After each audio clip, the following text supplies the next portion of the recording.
అందరికీ నమస్కారం. నేను మీ హైమారెడ్డి. ఆదిపరాశక్తి అంశ శ్రీ ప్రధానమంత్రి నరేంద్ర మోదీ గారు తీసుకున్నటువంటి చారిత్రాత్మక నిర్ణయం నారీ శక్తి వందన్ అధినియం.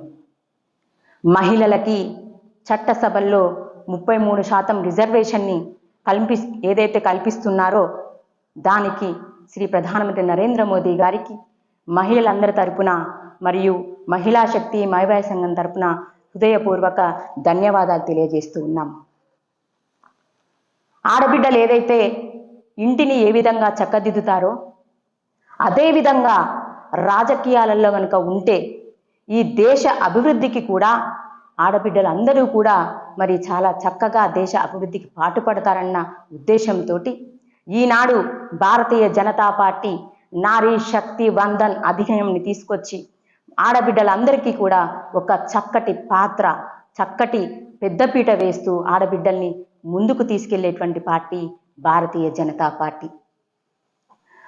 ఇంతకుముందు ఉన్నటువంటి పార్టీలు ఏవి కూడా మహిళలకి పెద్దపీట వేయలేదు.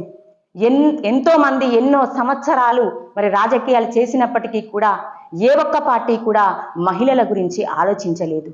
మరి అదే భారతీయ జనతా పార్టీ ఈనాడు మన దేశానికి ప్రథమ పౌరురాలైనటువంటి రాష్ట్రపతి కూడా ఒక మహిళను చేసినటువంటి పార్టీ భారతీయ జనతా పార్టీ.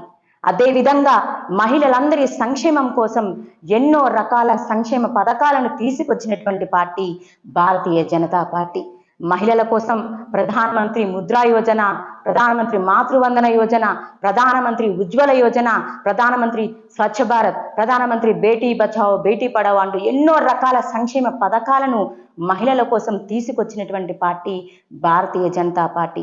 అనునిత్యం మహిళల కోసం ఆలోచిస్తూ మరి మహిళలు రాజకీయ రంగంలో కూడా ఉంటే రేపటి భవిష్యత్తులో దేశ అభివృద్ధికి చాలా చక్కగా ఉంటుందనే ఉద్దేశంతో ఈనాడు నారీ శక్తి వందన్ అధినియంని తీసుకొచ్చినందుకు గాను ప్రధానమంత్రి నరేంద్ర మోదీ గారికి మహిళలందరి తరపున మరియు మహిళా శక్తి మైవాయ సంఘం తరపున కూడా ధన్యవాదాలు తెలియజేస్తూ భారత్ మాతాకి జై.